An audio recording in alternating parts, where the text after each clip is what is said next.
اليوم يا شباب بدنا نسوي مقلوبة زهرة من أذكى الطبخات عنا. حط بوز على المقادير إذا حابب تشوف وبلش.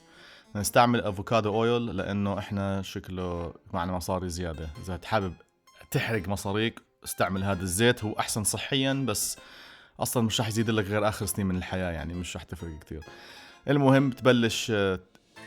طبعا هون بتشوفوا انه قطعنا مشان ابرهن للزوجة العزيزة انه ما بصيرش تحط التليفون فوق الشغلات اللي حامية.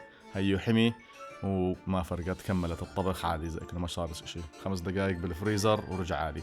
المهم بتقلي كل الزهرة اللي عندك، لانه معظم الناس في العيلة عم باكلوا الزهرة واحنا عم نقلي ومش ملحقين عليها. فطبعا قديش كمية الزهرة بتعتمد أكم من واحد بالعيلة عم بخلص لك وباكل لك الزهرة. بحب أحكي لكم يا شباب أنا ما أكلتش ولا حبة زهرة من هدول لأنه ما طلع لي.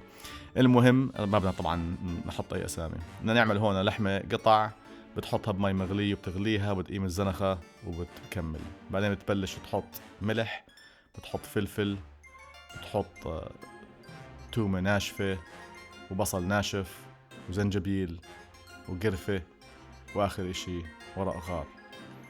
هاي الطبخة او النوع من اللحمة، طبخة اللحمة بتقدر تستعملها لكتير شغلات، منها هاي مقلوبة الزهرة. بعدين بتحط فيها مية وبتبلشها خليها تغلي. بنفس الوقت بتحطها بتاعت طنجرة الضغط 25 دقيقة، بس يخلص نفسها تطلع معك ممتازة. ما تكب مية اللحمة، خليها على جنب، بس امسك اللحمات وزعهم بطريقة معمارية. هنا زي ما بتشوف بين كل لحمة ولحمة بتحط لك زهرة، ما شاء الله كل زهرة أكبر من الثانية. وبتخلص كل الزهرات وكل اللحمات هذول بيكونوا بقاع المقلوبة. طبعا ليش؟ لأنك رح تقلبها ورح تصير هي من فوق. بعدين بترش لك رز زي كأنك رايح على شي عرس، وبتنزل الرز الباقي، يا أما رز مغسول أو مغسول وبتقيم منه المية. بعدين بترجع عليه مية اللحمة وبتزيد عليه مية إذا لسه ناقصة لحتى كل إشي يكون مغرق بالمي. حط الغطا الطنجرة، حطه على العالي لحتى تغلي وتنزل المية.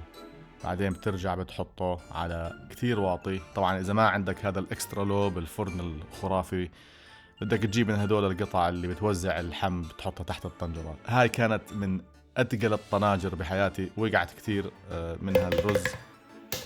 أيوة. ولما قلبناها شوية فرطت، بس لساتها بتشهي كتير يا شباب عن جد. حط عليها شوية صنوبر وشوية لوز حسب الحاجة. شوف محلاها، يا سلام. صحتين يا شباب.